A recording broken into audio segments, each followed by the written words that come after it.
You are watching program Breaking Barriers with your host Alia. एक बड़ी development हमें कल ये नज़र आई कि इंडिया के national security adviser Ajit Doval साहब पहुँचे फ्रांस और वहाँ पर उनकी मीटिंग हुई है फ्रांस के प्रेसिडेंट मैक्रोन के साथ। ये एक बड़ी डेवलपमेंट इसलिए है कि जब कंट्रीज़ के नेशनल सिक्योरिटी एडवाइज़र कहीं जाते हैं तो उनकी मुलाकातें उनके काउंटर पार्ट से होती हैं। उनकी भी मुलाकात हुई होगी या होनी है काउंटर पार्ट के साथ, लेकिन उनके जाते ही वहाँ पर जो मीटिंग हुई है अजीत डोवल की, वो प्रेसिडेंट मैक्रोन के साथ हुई है डायरेक्ट।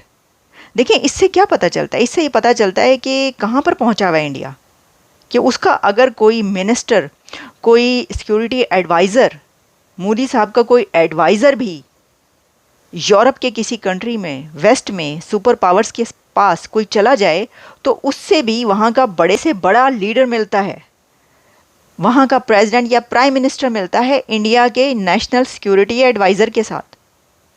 दूसरी तरफ हालात क्या हैं कि प्राइम मिनिस्टर भी चला जाए तो अगले जो हैं वो, उनके पास टाइम ही नहीं होता, या कोई छोटे मिनिस्टर्स या वो मिल लेते हैं। लेकिन देखें, ये एक बड़ी बात इसलिए है कि ये बताता है, ये चीज़ जो है ना, ये बताती है कि भारत को सब बहुत सीरियसली लेते हैं, बहुत सीरियसली लिया जाता है। और मोदी साहब तो खैर जहाँ जाते हैं उनकी जिस तरह आओ भगत होती है, अमेरिका में देख लेना, प्रेसिडेंट जो बाइडेन कहते हैं कि you are very popular, I want your autograph.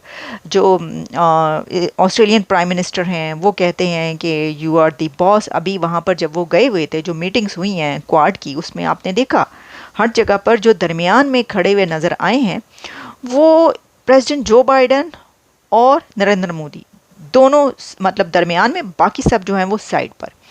तो इससे भी हमें अंदाज़ा होता है। तो देखिए, जो एक इससे पहले खबर आई थी ना कि इंडिया, एक बल्कि जो थिंक टैंक की एक रिपोर्ट आई थी जिसमें बताया गया था कि इंडिया अब थर्ड बड़ी पावर बन चुका है, तीसरी बड़ी कुव्वत जो है बन चुका है, पावरफुल कंट्री।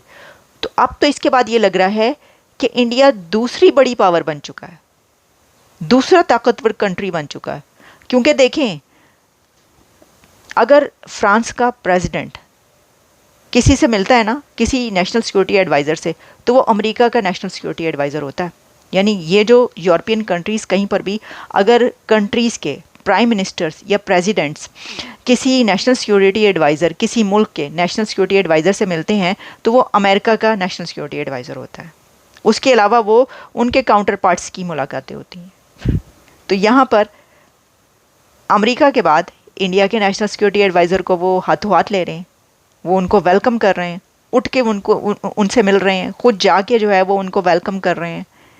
तो इससे क्या पता चलता है कि या तो अमेरिका के जो सिक्योरिटी एडवाइज़र है उससे बातचीत होती है प्रेसिडेंट और प्राइम मिनिस्टर की, या फिर जब इंडिया के जो जाते हैं उनसे बातचीत होती है। ये तो देखें आपके सामने, अब ये इस सिचुएशन ऐसी, इस पर यही कहना पड़ेगा। और क्या वजह? आप ये कह सकते हैं जी उन्होंने कोई ख़ास बात करनी थी, कोई कान में उनके बात कहनी थी, कोई सीक्रेट बात करनी थी, या कोई मोदी साहब को कोई बड़ा ही सीक्रेट मैसेज करना था। यही हो सकता है ना। आप डिनाई सिर्फ इसी वजह से कर सकते हैं, ओ नहीं नहीं वो तो वो इसलिए उन्होंने किया कि उन्होंने कोई मैसेज भेजना होगा तो उन्होंने कान में, वो वैसे भी जा सकता था, बताया जा सकता था। एनीवेज, ये तो साबित करती है बात। लेकिन अब वो गए क्यों हैं वहाँ पर? तो देखें, वो इस सिनेरियो में कि जिस वक्त जंगें लगी हुई हैं, इससे पहले वो रशिया भी गए थे और वहाँ पर जाकर उन्होंने प्रेसिडेंट पुतिन को ये कहा था कि मैं आपके लिए मोदी साहब का पैगाम लेकर आया हूँ। और वो पैगाम क्या था उनको बता दिया था उन्होंने, वो जो यूक्रेन का दौरा था, कि भाई ये बातचीत हुई है, ये हाल है, ये सूरत हाल है, तो आप देख लें कि क्या करना है। अच्छा, इसी के साथ अब जब वो वहाँ पर गए हैं तो पॉसिबिलिटी है कि वो मैसेजेस भी लेकर गए हों ऑब्वियसली। लेकिन इसके अंदर दो बड़े मुआहदे होने जा रहे हैं, हो चुके हैं ऑलमोस्ट, आप समझ लें। एक तो ये कि न्यूक्लियर सबमरीन्स, और उसका तो मैं आपको बता चुकी हूँ, पहले भी मैंने एक पूरा प्रोग्राम किया है उसके ऊपर। तो न्यूक्लियर सबमरीन्स जो हैं उसकी डील ऑलमोस्ट डन है इंडिया और फ्रांस के बीच। तो ये एक बड़ा एडवांटेज, बहुत बड़ा जो है इंडिया के पास, ये उसके हाथ आ रहा है कि अब जो है फ्रांस उसको इसमें सपोर्ट कर रहा है और उसकी मदद करेगा इसके बीच। और साथ ही जो है वो राफेल मैरीन जेट जो हैं, जेट्स जो 26 जेट्स हैं मेरा ख्याल है कि जिसकी ऑलरेडी डील हो चुकी है उनकी, वो तो डन है और वो उन्होंने उनको देनी है। तो ये जो है ये दो बड़ी डील्स वहाँ पर होंगी। ये तो अपनी जगह पर बात है कि इंडिया कहीं पर भी जाता है, देखिए ना, उनके डॉक्टर जयशंकर हों, वो जहाँ पर भी जाते हैं वहाँ पर हम देखते हैं बड़े से बड़े एग्रीमेंट्स होते हैं। और जो अजीत दोवल अब जहाँ जा रहे हैं वहाँ पे भी हम देख रहे हैं कि एग्रीमेंट्स हो रहे हैं। तो ये बड़ा मुआहिदा तो हो ही रहा है। तो ये कोई नई बात नहीं है भारत के लिए एग्रीमेंट्स होना ऐसे। इसकी वजह ये है कि ये तो पूरी दुनिया से कर रहे हैं वो। लेकिन इसमें बड़ी बात ये है कि जो स्टेटस है इंडिया का वो बहुत बढ़ गया है। अब देखिए इसके ऊपर पाकिस्तान को जो है वो बड़े रिजर्वेशंस रहती हैं, ठीक है ना। वैसे तो इसके ऊपर कोई रिजर्वेशन होने की बात नहीं है, क्योंकि फ्रांस एंड इंडिया डेकेड्स पुराने दोस्त हैं उनके। तो जो अच्छा, वैसे मैं देखूं तो जब भी कोई खबर आती है तो सब कंट्रीज़ के साथ ये कहना पड़ता है। यकीन करें आप, यूएई की बात हो तो कहते हैं नहीं, उनके तो कल्चरल और पता नहीं क्या क्या जो है ताल्लुकात हैं, उनका सोचने आप छोड़ दें, तहजीब के उनके ताल्लुक। अच्छा, सऊदी अरेबिया के साथ हो उनके तो बहुत आप छोड़ दें। अच्छा, फ्रांस के साथ हो तो उनके तो आप देखें तो सही, उनके बड़े पुराने ताल्लुक। रशिया के साथ हो उनके तो देखें आप कितने पुराने ताल्लुकात। मतलब कौन सा कंट्री है जिसके साथ ताल्लुकात नहीं है? फिर तो ये कहना पड़ता है, सोचना पड़ता है। लेकिन फिर भी देखिए इसके ऊपर जो रिजर्वेशन है पाकिस्तान को, इसके फ्रांस के ऊपर तो नहीं होनी चाहिए। उनको अभी जो हिना रब्बानी खर ने कहा था वही है ना, प्रोग्राम में बैठ के उन्होंने कहा जी India is exceptional. Hina Rabbani Khar ने कहा था कि इंडिया तो एक्सेप्शनल है, उसको हर चीज़ का जो है वो इजाज़त मिल जाती है, हर चीज़ की उनको परमिशन दी जाती है। परमिशन उनको लेने की ज़रूरत ही क्या है, वो परमिशन लेते ही नहीं हैं। इंडिया किसी से परमिशन नहीं लेता भाई, इंडिया परमिशन नहीं लेता। वो विदाउट परमिशन अपनी मर्ज़ी से जहाँ जो करना चाहता है वो करता है, क्योंकि वो पांचवी बड़ी इकॉनमी है, जिसको कहा जा रहा है, थिंक टैंक्स कह रहे हैं कि अब वो दुनिया की तीसरी बड़ी ताकत बन चुका है। और ये जो हुआ है, अजीत दोवल जो पहुँचे हैं और उनसे प्रेसिडेंट मैक्रोन की मुलाकात हुई, इसके बाद तो वो दुनिया की लगता है कि दूसरी बड़ी ताकत बन चुके हैं। ऐसी सिचुएशन में उनको किसी से डिक्टेशन लेने की ज़रूरत है? भाई आप लोग डिक्टेशन ना लेते ना, देखिए फिर पास में जाना पड़ता है ना। पास में क्या हुआ, डिक्टेशन पे डिक्टेशन ली है पाकिस्तान के जितने भी अथॉरिटीज़ थी, प्रेसिडेंट से लेकर प्राइम मिनिस्टर्स तक। प्रेसिडेंट मुशर्रफ के दौर में डिक्टेशन नहीं ली थी आपने? लेट नहीं गए थे आप, बैठ नहीं गए थे, लेट ही गए थे आप। तो जब आपको कहा था कि ये कर लो, तो वरना आपने अमेरिका की बात मानी थी उस वक्त, आपने स्टैंड नहीं लिया था, क्योंकि आपका इतना वो था ही नहीं। भीगी बिल्ली तो आप बने रहते हैं हर वक्त। एनीवे ज़ाहिर है आप उस वक्त स्टैंड लेते हैं जब आपके पास कुछ हो।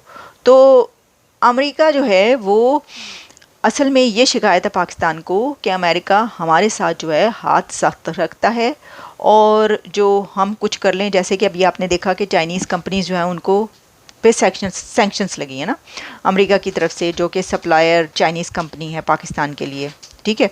उसके ऊपर उसने कहा कि जी ये जो है हमारे ऊपर ही सर, अब इसके अलावा ईरान के साथ पाकिस्तान ने जो गैस पाइपलाइन है वो करने का तो इसके ऊपर भी मैथ्यू मिलर ने कह दिया। उन्होंने कहा कि ये तो हमारा स्टैंड है, हमारे और पाकिस्तान के ताल्लुकात ये नहीं है कि ख़राब हो गए या हम उनको नहीं, ये जो हम बात कर रहे हैं ईरान गैस पाइपलाइन की, ये हमेशा से हमारा स्टैंड है वही है कि ये नहीं हो सकता, ठीक है। अच्छा, वो पाकिस्तान ये कहता है कि देखो वो S-400 भी लेते हैं रशिया से, वो रशिया से धड़ाधड़ तेल भी लेते हैं, ये भी करते हैं वो भी करते हैं, उनको कोई रोकता नहीं पाए, खुले छुट्टे फिर रहे हैं, उनको कोई नहीं रोक रहा। मोदी साहब जो हर जगह जा रहे हैं, सब कुछ कर रहे हैं, उनको कोई पूछने वाला नहीं। उनको पूछने वाला कौन हो सकता है मुझे बताएं? अपने पाँव पर खड़ी है उनकी इकॉनमी, उन्होंने IMF में थोड़ी जाना है पैसा मांगने, उनको कुछ कोल पकड़ के थोड़ी जाना है। सर ये भी तो देखिए ना आप, ठीक है आपकी अगर रिजर्वेशन है तो उसमें आप मुकाबला ही नहीं हो सकता, है ही नहीं मुकाबला। मुकाबला उस वक्त होता, पाकिस्तान ये उस वक्त कहता हुआ अच्छा लगता जिस वक्त आपकी इकॉनमी उनके बराबर खड़ी, चलें थोड़ी सी नीचे होती, ऐसे कोई हाल ही नहीं। मतलब 100 और 0 का है मामला, 100 और 1 का कंपैरिजन तो नहीं हो सकता ना। आप कहाँ इकॉनमी के गहराई के गड्ढे में जो कशकोल लेकर, और कहाँ वो जो हैं वो पूरी दुनिया से वो एग्रीमेंट करते चले जा रहे हैं।